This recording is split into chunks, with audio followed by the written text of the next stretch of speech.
Hello and welcome to IndoDiveX, a podcast about diving, ocean stories, and the incredible underwater world of Indonesia. I'm Kai. And I'm Mia.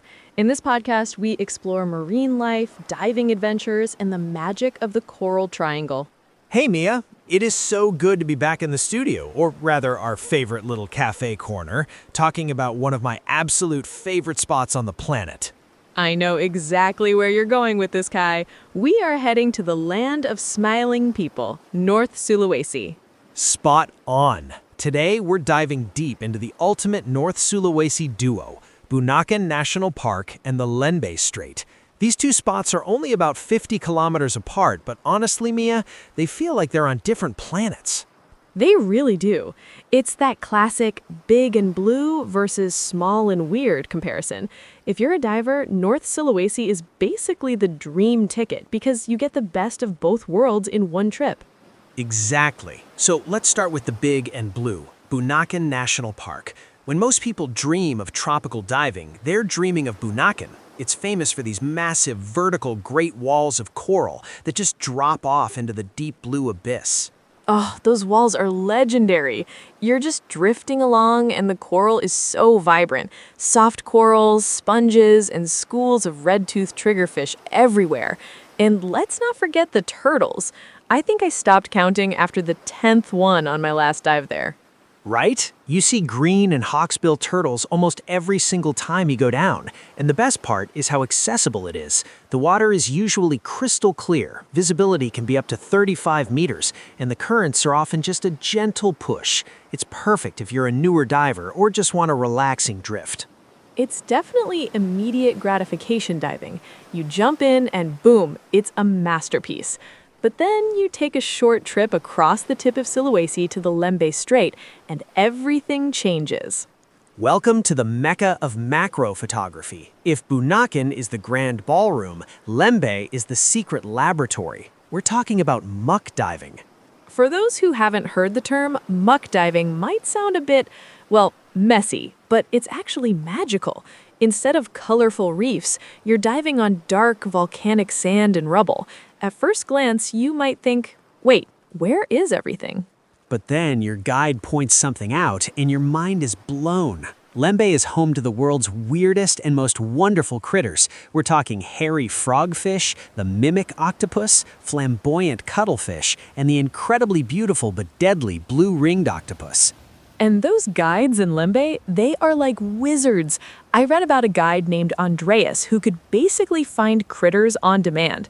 These local experts are part of a massive dive guide network. If one guide finds a rare rhinopias or a hairlicking shrimp, they're often sharing that info so everyone can see the magic. It's such a cool community, but diving there is different. You have to slow down. It's all about precision buoyancy, keeping your knees bent and using tiny fin kicks so you don't stir up the silt. It's slow diving at its finest. It definitely sharpens your skills. So Kai, if someone is listening and thinking, I need to book this right now, what are the practicalities?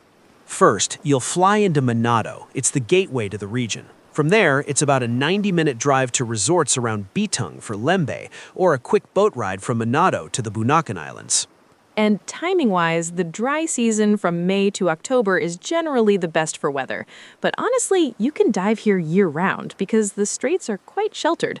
The water is usually a balmy 27 to 29 degrees Celsius, though it can dip a bit in Lembeh around July and August, so maybe bring a 3mm or 5mm wetsuit.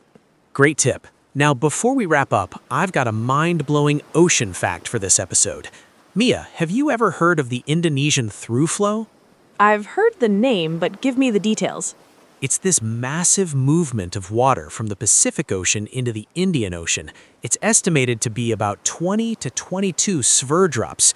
To put that in perspective, imagine a river 100 meters wide flowing at 4 knots. Then multiply that by 10,000. 10,000 rivers? Wow! Yeah, and this current is what brings all those incredible nutrients to North Sulawesi. It hits the deep trenches and causes cold water upwellings that feed the reefs in Bunaken and create the perfect habitat for the tiny critters in Lembeh. The ocean is literally a giant conveyor belt of life. That is incredible. It really makes you realize how connected everything is. Which brings us to why we do this. Diving in places like Bunaken reminds us why we fell in love with the ocean, but Lembeh shows us how much more there is to discover. It's a fragile paradise, though. Whether it's choosing a licensed operator that respects the reef or being careful with your buoyancy so you don't damage the coral, every little bit of protection matters. We are guests in their world, after all. Well said, Kai. I'm already checking my calendar for my next trip back to North Sulawesi. I'll meet you at the airport. Thank you for listening to IndoDiveX. If you enjoyed this episode, don't forget to follow the podcast and share it with fellow ocean lovers. Until the next dive, keep exploring and keep protecting our ocean.